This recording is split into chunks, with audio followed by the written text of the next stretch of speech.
Where do you want to be in 2020?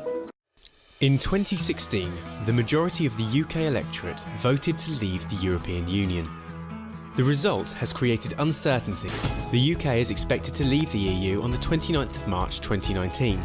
Until then, the UK remains a member of the EU and is subject to all the rights and obligations that this involves.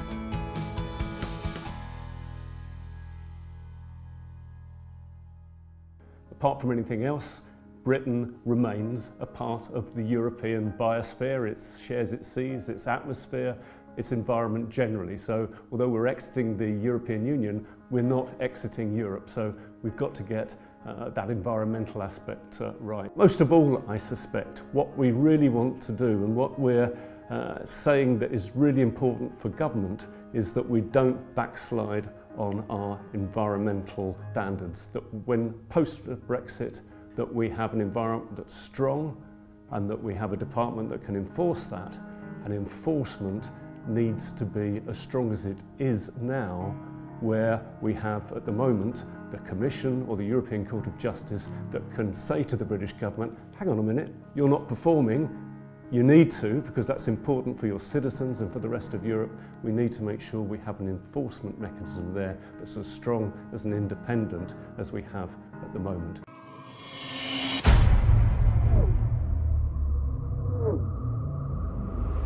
In November, the Secretary of State for Environment, Food and Rural Affairs gave a commitment on the floor of the other place to create a new, comprehensive policy statement setting out environmental principles, recognising that the principles currently recognised in UK law are not held in one place.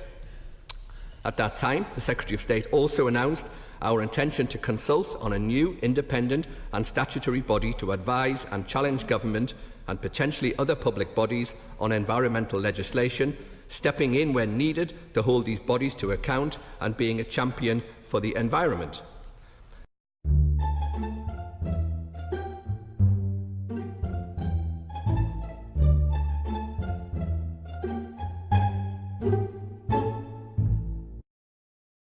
We've heard many times, many times, that the purpose of this bill is to ensure that everything is the same the day after Brexit as it was the day before. Yet, for environmental protection, things will not be the same. And we're talking here about protection of our air quality, water quality, rivers, oceans, habitats and biodiversity.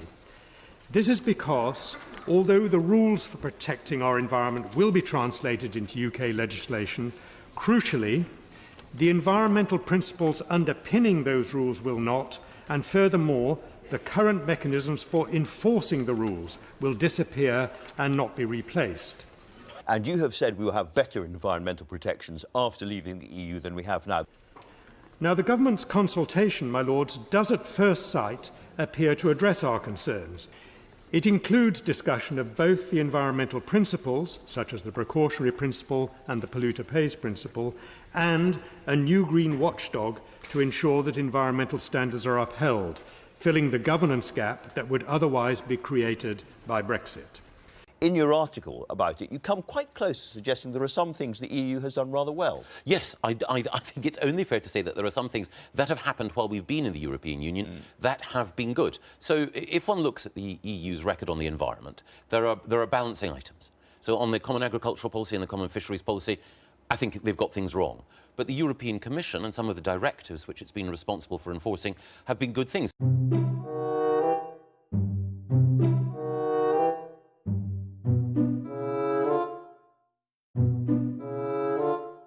But, my lords, on closer inspection, the government's proposals are simply too weak.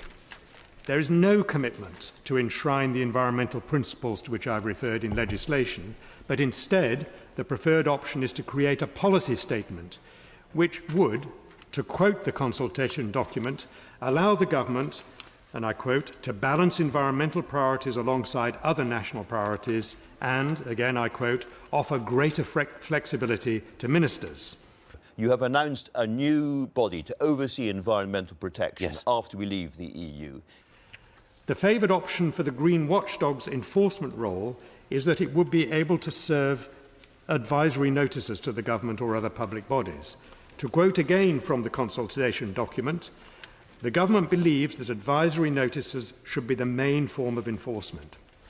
This is far weaker than the current arrangements, in which the Commission has the power to initiate court action. In contrast, an advisory notice can be ignored and there is no sanction if it is. We will incorporate all existing EU environmental regulations into domestic law when we leave. The government has failed to meet the minimum requirement for maintaining the current level of environmental protection. And this disappointment is magnified because ministers, including the Prime Minister, promised a world-class watchdog, and not just to protect but to enhance standards. In proposing a bill that clearly weakens existing protections, it has fallen very short of expectations. And let me be very clear. Brexit will not mean a lowering of environmental standards. The government has promised a world-leading environmental watchdog and enhanced environmental standards after Brexit. Yet in practice, the consultation proposes to give environment less protection after Brexit than exists now. The status of the environmental principles are at risk of being downgraded, and the proposals for a new watchdog are far from world-leading.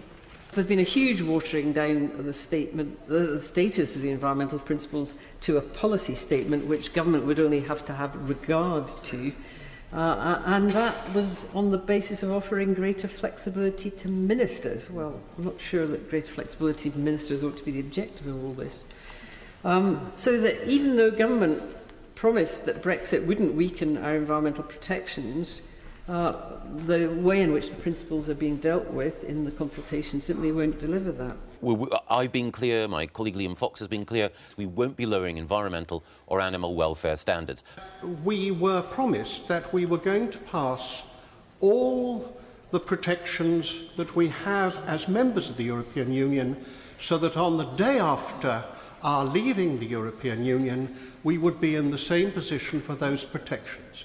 Now, the fact is, under the present arrangements, we won't be. There is an argument within the government as to whether we should go further, as this amendment suggests. And I want us to support that part of the government that wants us to go further. This is not critical of the government, it's critical of an attitude of some parts, not of this government, but of all governments, when you try to enhance and enshrine environmental matters.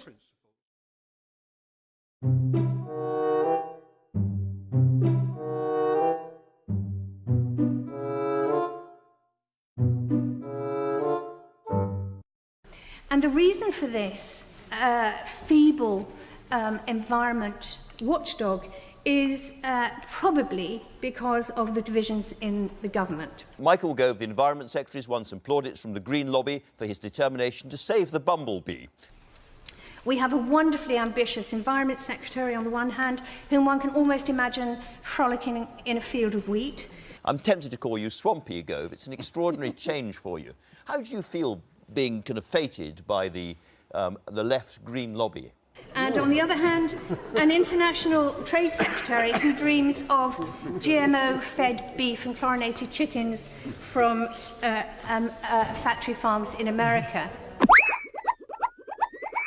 The watchdog, as many noble lords have said, is a bit like a watch poodle, and simply won't do the task that has been carried out by the Commission and by the European Court of Justice very successfully.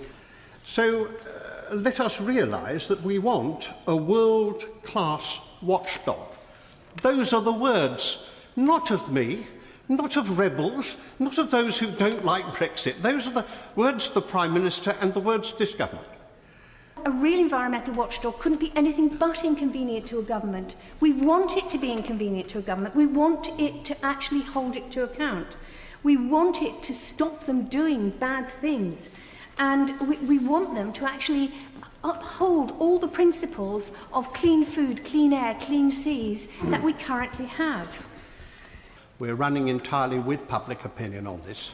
The public wants proper protection. The public wants to make sure that their children and their grandchildren live in an enhanced and better world.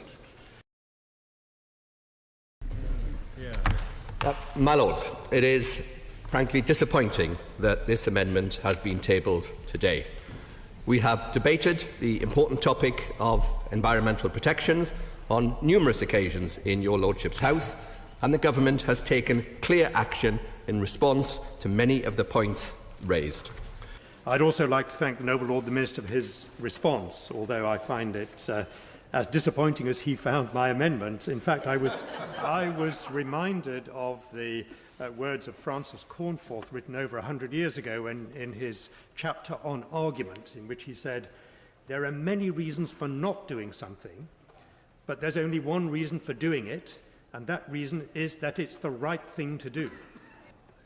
In Lord Debon's speech, I was reminded of something that I heard him say about nearly 20, or over 20 years ago, in fact, when he was Secretary of State.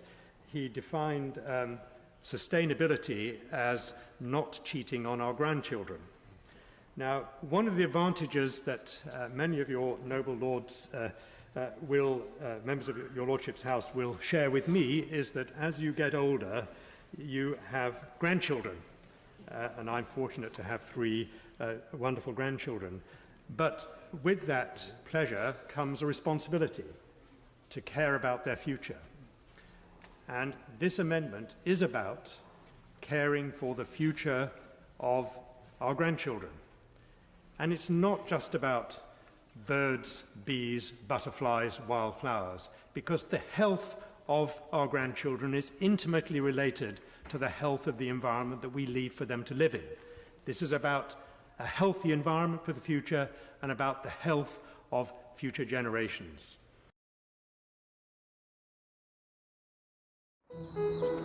Where do you want to be in 2020? I want to live in a balanced world, in a healthy environment. 2020 isn't far away, so we need to make sure we're on the right path. Clean water and clean air for you and me. And to get there, we need to aim high. We need nature, and we need to look after it better, because it all fits together. Everything out there, sooner or later, always ends up in here. I only want safe chemicals in my house and water that's good to drink. And I'm getting fed up of throwing stuff away. The things we make won't just disappear. So if we can't use them again, they shouldn't go to waste. Nature recycles everything, and so should we, in one big circle. And I don't want to have to worry about climate change. I want a world where energy is clean, where power comes from the sun and the wind. And I want to be able to fill my lungs with clean, healthy air. I want a world where the beetles and plants can thrive, and where you know the food on your plate is good for you. It's not a dream, you know. I think we all want a world like this. A world where we can look back in 2050 and say, yes, we did it. We turned things around. A world we can all be proud of.